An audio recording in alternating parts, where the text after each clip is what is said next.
오늘 밤 뉴욕 증시를 대비해 반드시 체크해야 할 월가 이슈와 종목 짚어봅니다. 우선 다사다난했던 지난주 미국 경제 흐름을 JP모건 보고서로 정리해보겠습니다.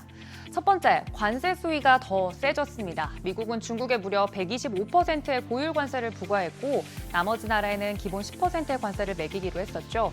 이 조치로 성장률은 소폭 상향됐고 반대로 인플레이션은 다소 진정될 것으로 보인다는 게 JP모건의 진단입니다. 두 번째는 연준의 금리 인하 시점이 늦춰질 수도 있다는 분석인데요.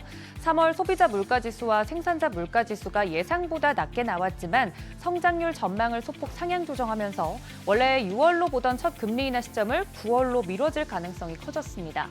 세 번째, 소비자 심리가 심상치 않습니다. 인플레이션 우려와 최근 주가 하락이 겹치면서 소비자 신뢰지수는 4개월 만에 31%나 급락했는데요. 이 정도 하락 속도는 거의 유례없는 수준이라고 합니다. 종합해보면 미국 경제는 일단 완만한 침체는 이어질 것 같고 관세 영향은 생각보다 빨리 반영되고 있습니다.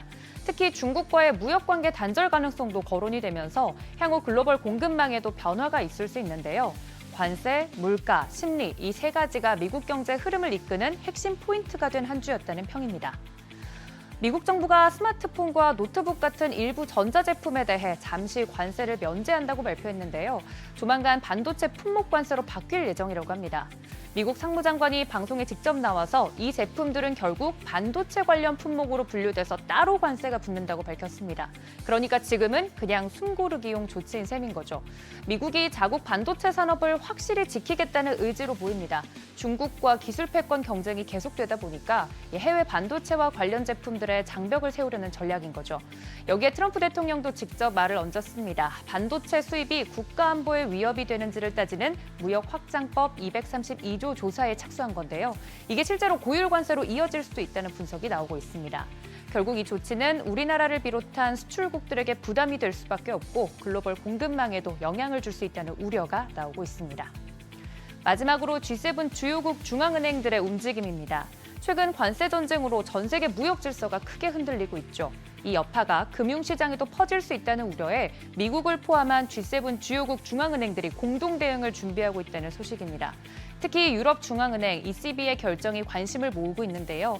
예전에도 시장이 불안했을 때 금리 인상을 강행한 적이 있어서 이번에도 쉽게 흔들리지 않을 가능성이 높습니다. 참고로 유럽 중앙은행은 이번 주 기준금리 결정은 한국 시간으로 목요일 오후 10시 15분에 발표될 예정입니다. 블룸버그 이코노믹스는 이번 주 열리는 ECB 회의에서 미국 관세가 유럽 경제에 미치는 영향뿐만 아니라 최근 강세로 돌아선 유로화까지 고려해야 할 것이라고 언급했는데요. G7 중앙은행들은 미국발 무역 충격이 전 세계로 퍼지지 않도록 각자 금리나 환율을 조정하면서도 선제적으로 서로 조율하고 또 협력하는 분위기입니다.